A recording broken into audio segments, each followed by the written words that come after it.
Hello students, this is Babita है and welcome to U1 classes. बच्चों, हम पढ़ रहे हैं क्लास 10 साइंस का सेकंड चैप्टर और सेकंड चैप्टर में हमने स्टार्ट किया है एक्सक्रीटरी सिस्टम, उत्सर्जन तंत्र। आज का जो हमारा वीडियो है उसमें उत्सर्जन तंत्र आपका कंप्लीट हो जाएगा। तो उत्सर्जन तंत्र की जो लास्ट वीडियो था उसमें हमने देखा था किडनी की स्ट्रक्चर और जो उत्सर्जन तंत्र है ओवरऑल पूरा उसका ओवरव्यू हमने देखा था।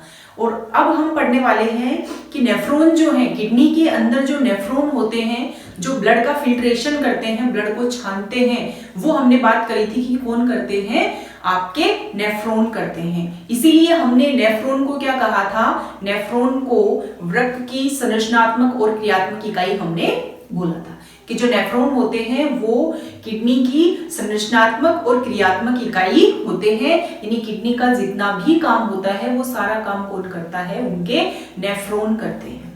ठीक है, तो नेफ्रॉन को हम बोलेंगे हिंदी में वृक्काणु। आपको नेफ्रॉन नाम भी याद रखना है क्योंकि एग्जाम में जो क्वेश्चन आता है वो नेफ्रॉन के ऊपर ही आता है कि नेफ्रॉन का आपसे डायग्राम पूछा जा सकता है कि नेफ्रॉन का चित्र बनाइए या फिर नेफ्रॉन की संरचना का चित्र सहित वर्णन कीजिए। तो उसमें फिर आपको इसकी पूरी जो मैकेनिज्म है वो भी लिखनी होगी। ठीक है, तो आज हम पढ़ने वाले हैं कि जो नेफ्रॉन है उसकी स्ट्रक्चर कैसी होती है और वो नेफ्रॉन जो है वो किस तरीके से कार्य करते हैं, उनकी मैकेनिज्म कैसे होती है, कैसे वो मूत्र का निर्माण करते हैं, कैसे यूरिया का निर्माण करते हैं। ठीक है, तो चलिए स्टार्ट करते हैं। सबसे पहले देखो, ये है नेफ्रॉन की स्ट्रक्चर। नेफ्रॉन जो है उसके दो भाग होते हैं। कितने भाग होते हैं? दो भाग होते हैं। एक तो होता है बोमेन संपुट। क्या होता है? बोमेन संपुट। और दूसरा होता है वृक्कीय नलिका। तो जो बोमेन संपुट होता है, डायग्राम में देखिए, ये जो आपको ग्रीन कलर की प्यालेनुमा जो संरचना दिखाई दे रही है, ये ग्रीन रंग की प्यालेनुमा संरचना या आप इसको कटोरीनुमा संरचना भी बोल सकते हो। तो ये जो कटोरीनुमा संरचना है ये क्या है? ये बोमेन संपुट है। ठीक है, जो कटोरीनुमा संरचना आपको दिख रही है ये है आपकी बोमेन संपुट। और इस कटोरीनुमा संरचना के अंदर जो आपको रेड कलर दिख रहा है, रेड कलर के अंदर क्या है? ये है वो केशिकाओं का गुच्छा है। केशिका, कोशिका नहीं, केशिका, कैपिलरीज, जो हमने श्वसन तंत्र में भी देखी थी। कैपिलरीज क्या कर रही थी? ऑक्सीजन और कार्बन डाइऑक्साइड का डिफ्यूजन कर रही थी, मिश्रण कर रही थी। उसी तरीके से यहाँ पर भी क्या होती है? कैपिलरीज होती हैं, केशिकाएं होती हैं पतली पतली, और उन केशिकाओं का गुच्छा पाया जाता है कहां पर? आपके बोमेन संपुट के अंदर। तो जो बोमेन संपुट है उस बोमेन संपुट के अंदर पाया जाता है केशिकाओं का गुच्छा, केशिकाओं का जाल, जिसको हम बोलते हैं ग्लोमेरुलस। क्या बोलते हैं? ग्लोमेरुलस। और ये जो ग्लोमेरुलस और बोमेन संपुट है, इन दोनों को सम्मिलित रूप से हम क्या बोलेंगे? मेलपीगी कोष या मेलपीगी काय। ठीक है, तो ग्लोमेरुलस और बोमेन संपुट, इन दोनों को सम्मिलित रूप से हम बोलते हैं मेलपीगी कोष या मेलपीगी काय। अब देखो, यहां तक का जो पार्ट है, ब्लू कलर से ऊपर तक का जो पार्ट है, इतना, ये वाला पार्ट क्या कहलाता है? बोमेन संपुट है। फर्स्ट पार्ट है नेफ्रॉन का। और नेफ्रॉन का जो सेकंड पार्ट है वो है ये पूरा नलिकीय पार्ट। ठीक है, नेफ्रॉन का जो सेकंड पार्ट है वृक्कीय नलिका, वो वृक्कीय नलिका कौन सा पार्ट है इसका? ये जो नलिकीय पार्ट है ना, ट्यूबुलर पार्ट है, ये वाला पूरा नलिकीय पार्ट जो है इसका वृक्कीय नलिका भाग है। तो फर्स्ट पार्ट की तो हमने बात कर ली, बोमेन संपुट है, बोमेन संपुट के अंदर ग्लोमेरुलस है और इनको सम्मिलित रूप से हमने मेलपीगी कोष बोला है। और एक बात, इनके अंदर क्या है? अभिवाही धमनी और अपवाही धमनी है। अभिवाही धमनी तो क्या करती है? ब्लड को लेकर आती है। कैसे ब्लड को? जिसके अंदर बहुत सारे अपशिष्ट पदार्थ भी हैं, ऐसे ब्लड को लेकर आती है अभिवाही धमनी। और अपवाही धमनी क्या करती है? अपवाही धमनी जो साफ ब्लड होता है उस साफ ब्लड को लेकर जाती है। ठीक है, तो जो अभिवाही धमनी है उसका व्यास क्या होता है? थोड़ा मोटा होता है। अभिवाही धमनी जो होती है वो थोड़ी मोटी होती है और अपवाही धमनी जो होती है वो पतली होती है। ठीक है, इसका व्यास कम होता है। फिर बात करते हैं सेकंड पार्ट वृक्कीय नलिका की। तो जो वृक्कीय नलिका है ये भाग किससे जुड़ा होता है? बोमेन संपुट से जुड़ा होता है। किससे जुड़ा होता है? बोमेन संपुट से जुड़ा होता है नलिकीय भाग। इसके कितने पार्ट हैं? जो नलिकीय भाग है उसके कितने पार्ट हैं? 3 पार्ट हैं। कौन कौन से हैं? देखो ये है फर्स्ट पार्ट, यहां तक जो ब्लू कलर का आपको दिख रहा है ये फर्स्ट पार्ट है, इसको हम बोलते हैं समीपस्थ कुंडलित नलिका। क्या बोलते हैं? समीपस्थ कुंडलित नलिका, क्योंकि ये कहां है? बोमेन संपुट के समीप स्थित है, बोमेन संपुट के समीप स्थित है, इसलिए हम इसको बोलते हैं समीपस्थ कुंडलित नलिका, पीसीटी। पीसीटी मतलब प्रोक्सिमल कॉन्वोल्यूटेड ट्यूब्यूल, समीपस्थ कुंडलित नलिका, पीसीटी। ठीक है, तो ये तो हो गया फर्स्ट पार्ट पीसीटी, जो कि बोमेन संपुट के पास में स्थित है, समीप स्थित है। फिर इसके बाद में जो इसका सेकंड पार्ट होता है वो होता है हेनले लूप। क्या होता है? Henle loop. और इस हेनले लूप की जो स्ट्रक्चर होती है, जो ग्रीन पार्ट आपको दिख रहा है, ये क्या है? हेनले लूप है। इसकी जो स्ट्रक्चर होती है वो होती है यू आकार की, हेयर पिन लाइक स्ट्रक्चर होती है इसकी। ठीक है, तो इसकी स्ट्रक्चर होती है हेयर पिन लाइक स्ट्रक्चर। और ये भी क्या होते हैं? इसके भी आगे दो पार्ट होते हैं, है ना? एक तो होता है अवरोही और एक होता है आरोही। ठीक, अवरोही और आरोही, ये इसके दो पार्ट होते हैं। हालांकि आपके इतना डिस्क्रिप्शन नहीं दिया हुआ है, सिर्फ आपके जो वृक्कीय नलिकीय पार्ट है इसी के 3 भाग दिए हुए हैं। तो दूसरा भाग क्या है? हेनेले लूप है, और हेनले लूप जो है वो यू लाइक स्ट्रक्चर होती है, हेयर पिन लाइक स्ट्रक्चर होती है। फिर थर्ड पार्ट है दूरस्थ कुंडलित नलिका, जो ये ब्लू कलर की आपको दिख रही है, ये क्या है? दूरस्थ कुंडलित नलिका। इसको क्या बोलेंगे? Distal convoluted tubule, DCT. Clear है? तो ये पीसीटी और डीसीटी मैंने क्या लिखा है समझ में आया आपको? प्रोक्सिमल कॉन्वोल्यूटेड ट्यूब्यूल और डिस्टल कॉन्वोल्यूटेड ट्यूब्यूल, यानी समीपस्थ कुंडलित नलिका और दूरस्थ कुंडलित नलिका। ये 3 पार्ट हो गए वृक्कीय नलिकीय भाग के। ठीक है, फिर आपकी ये जो दूरस्थ कुंडलित नलिका है, जो डीसीटी है, ये डीसीटी आगे जुड़ी होती है संग्राहक नलिका से। किससे जुड़ी होती है? संग्राहक नलिका से जुड़ी होती है। ये जो रेड कलर की नलिका आपको दिख रही है, इसको हम बोलते हैं संग्राहक नलिका, कलेक्टिंग डक्ट। इस कलेक्टिंग डक्ट के अंदर क्या होता है? जो यूरिया है, जो मूत्र है, उसका संग्रहण होता है, वो स्टोर होता है। ठीक, तो यहां पर बोमेन संपुट के अंदर जो ग्लोमेरुलस है, वहां पर क्या होगा? जो ब्लड है वो आएगा और वो ब्लड यहां से छनेगा, और वो छनित ब्लड कहां आएगा? बोमेन संपुट में आएगा। बोमेन संपुट से होते हुए वृक्कीय नलिकीय पार्ट में आएगा। नलिकीय पार्ट के बाद में वो कहां जाएगा? हेनले लूप से होते हुए, डीसीटी से होते हुए आपके संग्राहक नलिका के अंदर जाएगा। और संग्राहक नलिका आगे किससे जुड़ी होती है? मूत्र वाहिनियों से जुड़ी होती है। और मूत्र वाहिनियां किससे जुड़ी होती है?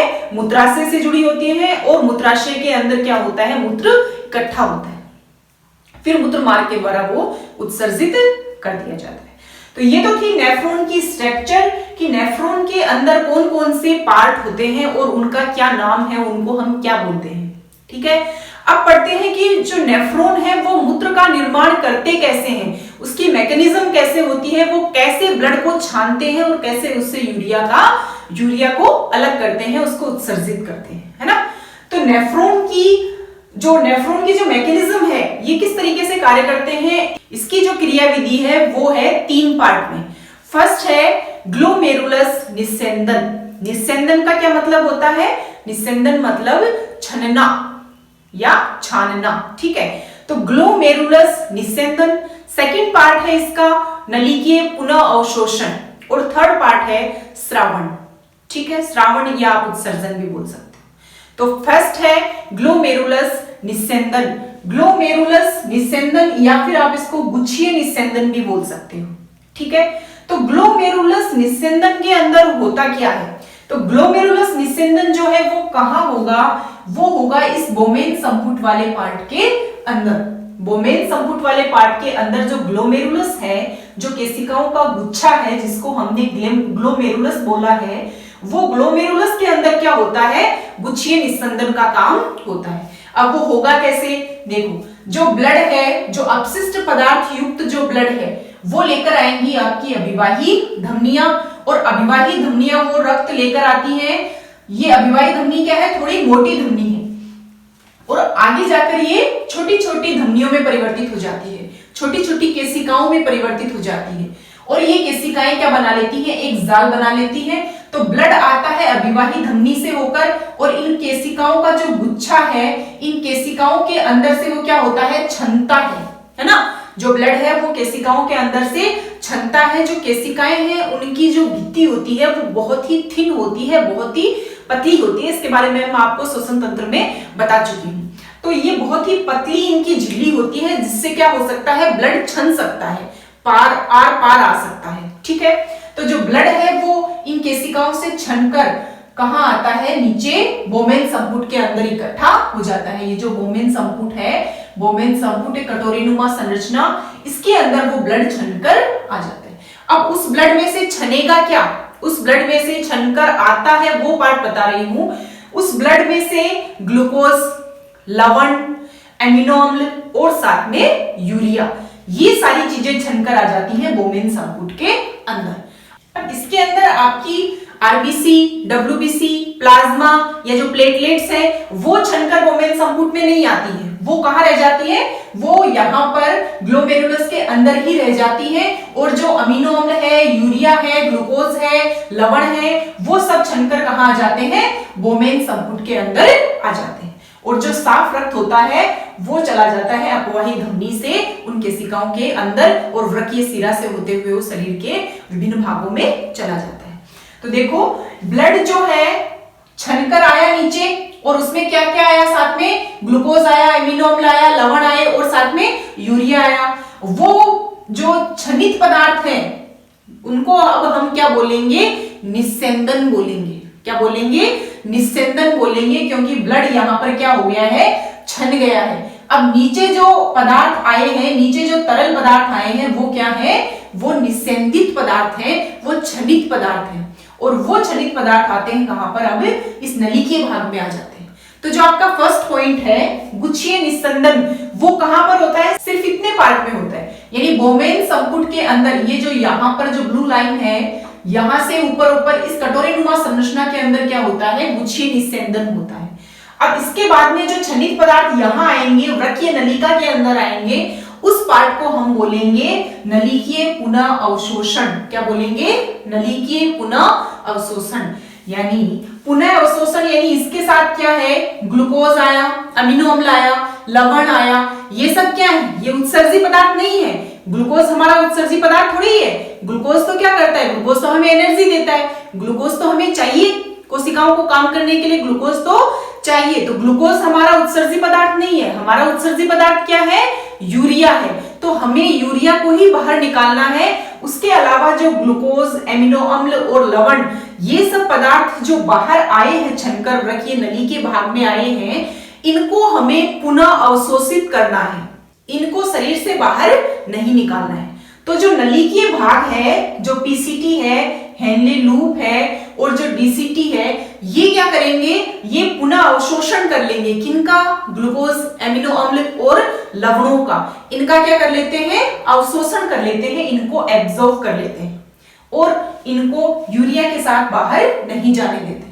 तो पुनः अवशोषण का क्या मतलब है, पुनः अवशोषण का मतलब है कि जो छनित पदार्थ है उसमें साथ में जो ग्लूकोज आया है, जो एमिनो अम्ल आए हैं, जो लवण आए हैं, उनको क्या करना है, पुनः अवशोषित करना है, उसको उत्सर्जी पदार्थ के साथ बाहर नहीं निकालना है। तो ये हो गया आपका सेकंड पार्ट, कौन सा, नलिकीय पुनः अवशोषण। अब एक चीज देखो, ये जो नलिकाएं हैं, इनकी जो दीवारें हैं, ये कौन सी कोशिकाओं की बनी होती है, इनकी जो दीवारें होती है वो बनी होती है घनाकार उपकला कोशिकाओं की। किसकी बनी होती है, घनाकार उपकला कोशिकाओं से बनी होती है और इनसे आसानी से क्या होता है, एब्जॉर्प्शन हो सकता है। क्लियर है। तो ये हो गया पुनः अवशोषण। पुनः अवशोषण किसमें होगा, ये जो नलिकीय पार्ट है, पीसीटी, हेनले लूप और डीसीटी, इनके अंदर क्या होता है, पुनः अवशोषण होता है। इसके बाद में थर्ड पॉइंट है आपके श्रावण, यानी सिक्रेशन। ये जो थर्ड पॉइंट है आपकी बुक में सिर्फ इतना नाम ही दिया हुआ है कि श्रावण है, बस इतना ही दिया हुआ है, बाकी ये नहीं दिया हुआ कि किस चीज का वो श्रावण करते हैं, किस चीज का सिक्रेशन करते हैं। ठीक है।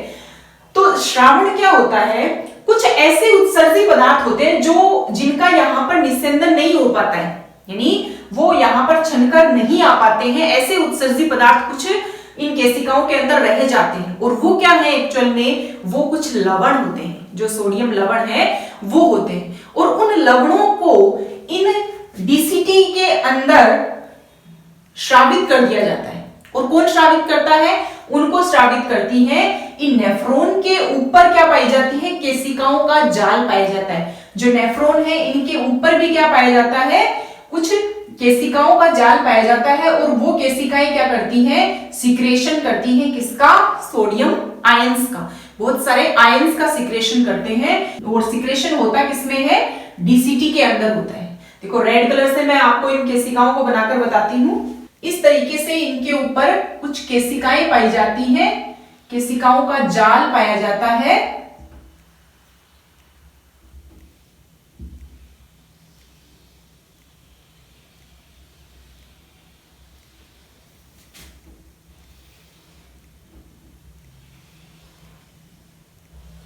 ये देखिए, ठीक है, इस तरीके से कुछ केशिकाओं का जाल इनके ऊपर पाया जाता है ना। तो ये जो केशिकाएं हैं ये क्या करती हैं? सिक्रेशन करती हैं किसका? कुछ आयंस का सिक्रेशन करती हैं और वो आयंस जो है वो डीसीटी के अंदर छोड़ दिए जाते हैं, जिससे क्या हो, यहाँ पर बैलेंस बना रहता है। तो ये आयंस का सिक्रेशन करते हैं, इसलिए क्या होता है? थर्ड पॉइंट आपका हो गया। अब क्या होगा? अब यहाँ पर यूरिया जो है वो क्षनित हो गया है और यूरिया को कहां भेजना है? यूरिया को भेजना है कलेक्टिंग डक्ट में। जो यूरिया है वो चला जाता है आपके संग्राहक नलिका के अंदर, और जो संग्राहक नलिका है वो संग्राहक नलिका आगे जुड़ी होती है मूत्रवाहिनी से। तो आपका यूरिया चला जाता है मूत्रवाहिनी के अंदर, और मूत्रवाहिनी जो है, दोनों मूत्रवाहिनियां जुड़ी होती है मूत्राशय से। तो मूत्र चला जाएगा कहां? मूत्राशय के अंदर जाकर स्टोर हो जाता है।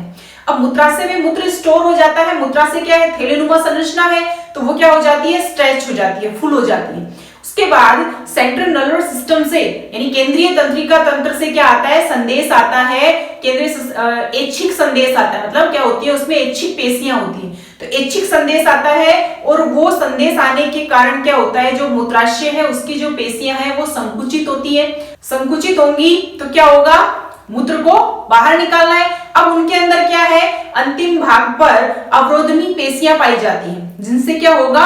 शिथिलन होगा, और शिथिलन होने के कारण मूत्र मार्ग से मूत्र को उत्सर्जित कर दिया जाएगा। नेफ्रॉन जो है वो ब्लड को छानते हैं और उससे यूरिया को अलग करते हैं। क्लियर है? तो इसका स्क्रीनशॉट ले लीजिए आप।